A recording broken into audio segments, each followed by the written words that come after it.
అప్పుల బాధలు వెంటాడుతున్నాయా? అయితే 6 JVR వారి జాతిరత్నాలు ధరించండి. వెనిజులా ప్రాంతం అంతా కూడా ఒక్కసారిగా అట్టుడికిపోతుంది. 4 రోజుల క్రితం 1 నిమిషంలో 2 సార్లు భూకంపం వచ్చి ఆ దేశం అంతా కూడా పెద్ద పెద్ద భవంతులన్నీ కూడా పేక మెడల్లా కూలిపోయినాయి. అక్కడున్న మనుషులంతా అసలు ఆ చిగురు టాగులుగా వణికిపోయారు. సో ఇలాంటి క్రమంలో మరలా నిన్న శుక్రవారం మధ్యాహ్నం మరొకసారి 4.9 రిక్టర్ స్కేల్ పైన అంత తీవ్రతతో మరొకసారి భూకంపం రావడం. అయితే ఈ యొక్క రెస్క్యూ ఆపరేషన్ మాత్రం ఆ రోజు నుంచి ఇప్పటి వరకు కొనసాగుతూనే ఉంది. దాదాపు 100ల శవాలు వెలికి తీస్తున్నారు. ఇప్పటి వరకు మనకున్న సమాచారం మేరకు అఫీషియల్గా 936 డెడ్ బాడీస్ని వెలికి తీయడం చూస్తున్నాం. వెనిజులా ప్రాంతంలో ఎక్కడ చూడు శవాల దిబ్బగా కనిపిస్తుంది. క్షతగాతుల సంఖ్య అయితే చెప్పడానికి వీల్లేదు. దాదాపు వేల సంఖ్యలో కాళ్ళు చేతులు తలలు పగిలిపోయిన వాళ్ళు అసలు అంటే వాళ్ళంతా కూడా ఉక్కిరి బిక్కిరి అవుతున్న పరిస్థితి. సో వాళ్ళ లెక్క ఇంకా తేలలే. ఆ ప్రభుత్వం దాదాపు ఆ దేశంలో వచ్చిన ఈ యొక్క దీనికి సంబంధించి 63,000 కోట్ల ఆస్తి నష్టం వాటిల్లినట్లుగా ప్రభుత్వాలు అంచనా వేసినాయి. 63,000 కోట్ల రూపాయలంటే ఆ దేశ ఆర్థిక పరిస్థితి ఎప్పుడు స్థిరమవుతుంది? ఆ ప్రజలందరూ ఎప్పుడు మళ్ళా మామూలు మనుషులాగా తయారవుతారు? ఆ కుటుంబ సభ్యులను పోగొట్టుకొని ఆ విరిగిన చేతులు కాళ్ళతోనే పాపం వారి బంధువుల కోసం దోలాడుతున్న హృదయ విదారకమైన సంఘటనలు మనము వెనిజులా ప్రాంతంలో చూడొచ్చు.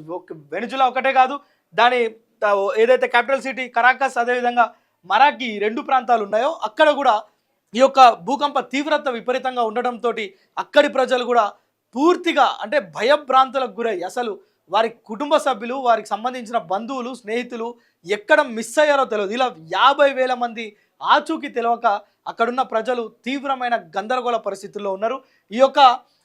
ఈ విస్ఫోటనాన్ని, ఈ యొక్క భూమి మీద కలిగిన ఈ విస్ఫోటనంతో మొత్తం భూమి కంపించి ఇక్కడున్న ప్రజలందరూ కూడా తీవ్రమైన గందరగోళ పరిస్థితుల్లో ఉన్నారు. మనం చూడొచ్చు.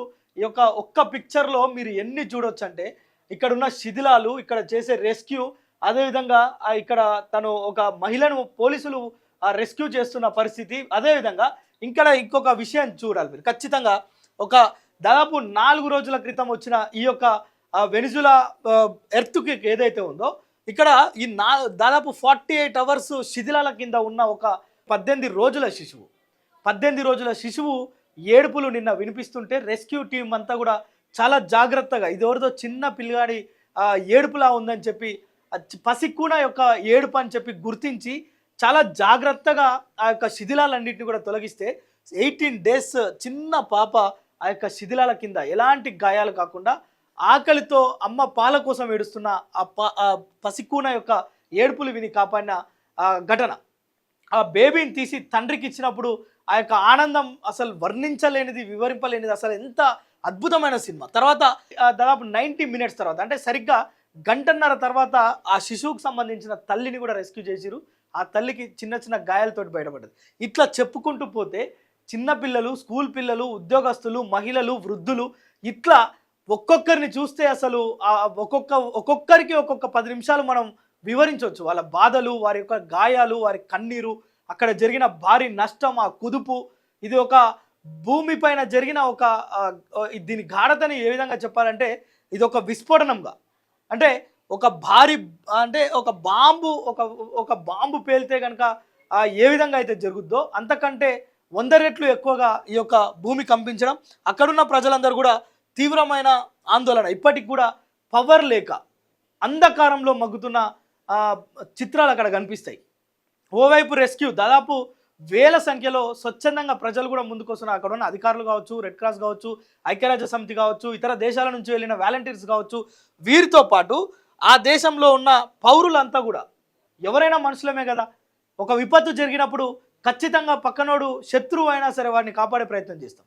సో ఈ క్రమంలోనే వారి గాయాలైనా ఆ గాయాలను పట్టించుకోకుండా కారుతున్న రక్తంతో వాళ్ళు సేవ చేస్తున్న పరిస్థితి మనకు కనిపిస్తుంది. అయితే ఇంకా కూడా దాదాపు ఈ రెస్క్యూ ఎన్ని రోజులు కొనసాగుతుందో కూడా ప్రభుత్వం ఒక అంచనాకు రాలే.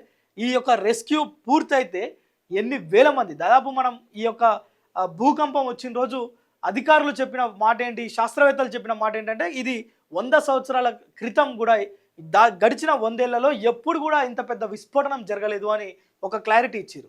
10,000 నుంచి 1,00,000 మంది మధ్యలో మృతులు ఉంటారని ఒక అంచనా వేసారు. కానీ ఇప్పటికి దొరికింది ఎంత? కేవలం 936 మాత్రమే. అంటే సరిగ్గా ఒక 1000 డెడ్ బాడీస్ కూడా దొరకలే.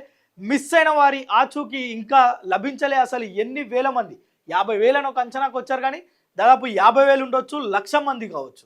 ఎంతమంది ఉన్నారో ఇప్పటివరకు క్లారిటీ లేని పరిస్థితి. ఏదేమైనప్పటికీ కూడా ఈ యొక్క భూకంపం వల్ల జరిగిన నష్టం ఆ యొక్క దేశం యొక్క మొత్తం ఆర్థిక వ్యవస్థనే కాదు, జనజీవనం అంతా కూడా స్తంభించి అతలాకుతలమైన పరిస్థితి, చిన్నాభిన్నమైన పరిస్థితి. సో మరొకసారి నిన్న శుక్రవారం కూడా మళ్ళా 4.9 రెక్టర్ స్కేల్ పైన తీవ్రతతోటి భూకంపం రావడంతో అక్కడున్న కొంతమంది, అంటే ఇప్పుడున్న ఎవరైతే సేఫ్గా ఉన్న ప్రజలు ఎవరైతే ఉంటారో వారు కూడా మళ్ళీ ఏం జరుగుద్దో, ఏ క్షణాన ఏం జరుగుద్దో అర్థం కాని పరిస్థితులు, దేశం వదిలిపెట్టిపోయే పరిస్థితులు. కానీ అక్కడ పునరావాసం కల్పిద్దామన్నా కానీ అవకాశం లేని పరిస్థితులు. ఆ దేశంలో ఇప్పటికే అమెరికా లాంటి దేశాలు, భారత్ లాంటి దేశాలు అక్కడికి ఫుడ్, అదేవిధంగా వాళ్ళకి ఏవైతే మెడికేషన్ అవసరమో మొత్తం కూడా ఇక్కడ నుంచి పంపించే ప్రయత్నం చేస్తున్నారు. అన్ని దేశాలు కూడా చేయి కలిపి సహాయాన్ని అందిస్తున్నాయి వెనిజులాకు. వాస్తవంగా ఇలాంటిది, అంటే ఇది మానవత్వం అనుకోవచ్చు, ఒక దేశాల మధ్య ఉన్న సత్సంబంధం అనుకోవచ్చు. ఇలాంటి సంబంధాలు ఉన్నప్పుడే అన్ని దేశాలు కూడా సౌభ్రాతృత్వంతో ఉంటాయి. ఇలా ఒక ఆపద వచ్చినప్పుడు అందరూ కలిసి చేయి కలిపితేనే ఇలాంటి దేశాలకు కొంత వెన్నుదన్నుగా ఉండడంతో పాటు అక్కడున్న ప్రజలకు భరోసా కల్పించినట్టు అవుతుంది. ఏదేమైనప్పటికీ కూడా ఈ ఉద్విగ్న పరిస్థితి ఏదైతే ఉందో, వెనిజులాలో జరిగిన ఈ యొక్క ఉద్విగ్న పరిస్థితులు మారాలంటే ఇంకా ఎన్ని రోజులు పడుతుందో తెలియదు. మొత్తానికైతే పెద్ద ఎత్తున అక్కడ సహాయక చర్యలు అయితే కొనసాగుతున్నాయి. చూద్దాం, మనం కూడా కోరుదాం అక్కడున్న ప్రజలందరూ కూడా క్షేమంగా ఉండాలని. వారికి మన దేశం నుంచి ఇతర దేశాల నుంచి వెళ్తున్న ఫుడ్ కావచ్చు, క్లాత్స్ కావచ్చు, ఇక్కడున్న గ్రాసరీ కావచ్చు, వాళ్ళకు క్షేమంగా అందడంతో పాటు వారు ప్రాణాలతో ఉన్న శిథిలాల కింద ఉన్న వారందరినీ కూడా త్వరగా రెస్క్యూ చేసి బయటికి క్షేమంగా తీసుకురావాలని కోరుదాం.